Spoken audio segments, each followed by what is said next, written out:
हमें एक दूसरे से तनाव नहीं करना चाहिए, हमें हाथ मिलाकर एक साथ काम करना चाहिए। चाइना में अभी कम से कम 15 विश्वविद्यालय में हिंदी सिखाई जाती है। चाइना में लगभग मेरे ख्याल से 200 या 300 स्टूडेंट्स हिंदी सीख रहे हैं। हमारे दोनों के व्यापारिक सहयोग भी बहुत ज्यादा है, बहुत संभावना भी है। जैसे कई साल पहले चीन और भारत के व्यापार तो शायद हर साल लगभग $100 अरब डॉलर रहा है। नमस्ते, मेरा हिंदी नाम अंजलि है और चाइनीज नाम जांग xiao। मैं चाइना मीडिया ग्रुप हिंदी सेवा से हूँ।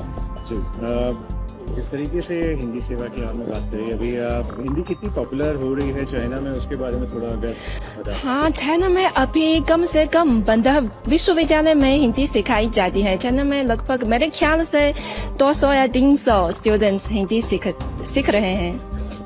अभी प्रेसिडेंट शी और प्राइम मिनिस्टर मोदी, प्रधानमंत्री मोदी की मुलाकात हुई। कैसे देखती हैं, कितना इम्पोर्टेंट है चाइना के लिए ये मुलाकात, और दोनों देशों के रिश्तों को आप कैसे देखते? मेरे ख्याल से तो चीन भारत, क्योंकि हम पड़ोसी देश हैं और हम तो दुनिया के प्रमुख विकासशील देश और तो बड़ी अर्थव्यवस्थाएं भी है, तो हमारे दोनों के व्यापारिक सहयोग भी बहुत ज्यादा है, बहुत संभावना भी है। तो जैसे कई साल पहले चीन और भारत के व्यापार तो शायद हर साल लगभग $100 अरब डॉलर रहा है, तो इसलिए शायद बहुत संभावना होगा। इसलिए हमें एक दूसरे से तनाव नहीं करना चाहिए, हमें हाथ मिलाकर एक साथ काम करना चाहिए। आगे के रिश्ते आप कैसे देखते हैं कि क्या ऐसे पहलू हैं या सेक्टर्स हैं जिसपे दोनों देश कोलैबोरेट कर सकते हैं?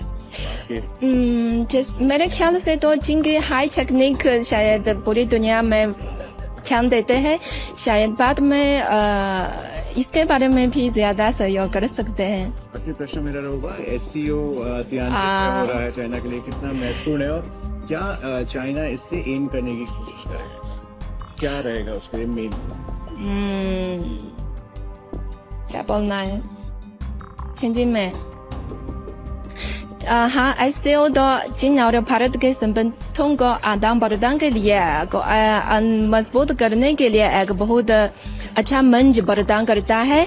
और तिanjin एक बहुत चीन में एक बहुत महत्वपूर्ण शहर है, बहुत यहाँ चीन के शायद प्रसिद्ध बंदरगाह शहर भी है।